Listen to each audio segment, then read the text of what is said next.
A very good morning to all of you, my dear students. We are revising chapter 1 in history, the French Revolution. Today's topics for discussion are abolition of censorship, rise of Napoleon Bonaparte, and legacy of the French Revolution. Let's begin. Censorship. What is censorship?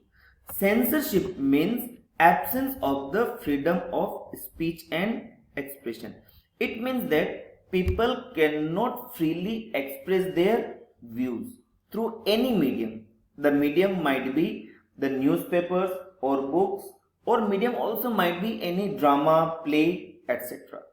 Before 1789, before being printed any material, before printing any material, that all the material had to be approved by the censors of the king. Censors were some people who were appointed to check all the written material.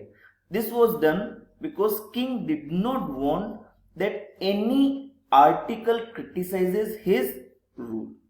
But after 1789, this censorship was abolished, and it had a great impact on the life of the people in France. So many newspapers and pamphlets started being published. Then the ideas which were mentioned in the constitution that reached to each and everyone. And even those people who were illiterate, to them also the ideas were sent through plays, songs, festive processions, etc. These ideas even did not limit to the urban areas, even they reached to the village areas or countryside as well. Next topic is the rise and fall of Napoleon Bonaparte.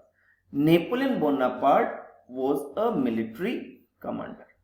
But you all know that there was political instability under director rule. The directors used to clash among themselves. So taking advantage of this situation, Napoleon declared himself the Emperor of France in the year 1804. After becoming this, he set out to conquer neighboring European countries and dispossess so many dynasties. And in these areas, he placed his own family members as the rulers. In the beginning, Napoleon was seen as a liberator because he was against the privileges which were given to certain section of the society. He also brought in the Napoleon Code of Conduct, which is also known as French Civil Code. But later on, the people realized that he is only an invader or an attacker.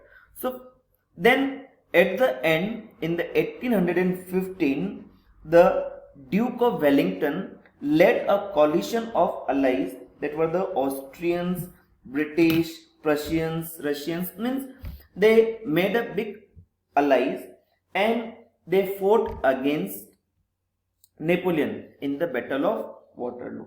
And in this Battle of Waterloo, finally Napoleon Bonaparte was defeated. What the French Revolution has given to the world? Why do we read this in history? What is the legacy that we call the legacy? It has given to the world?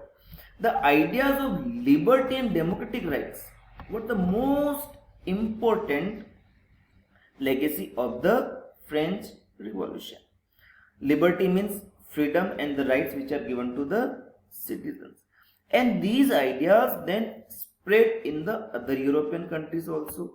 And that resulted in the end of the feudal system. Now what was the feudal system?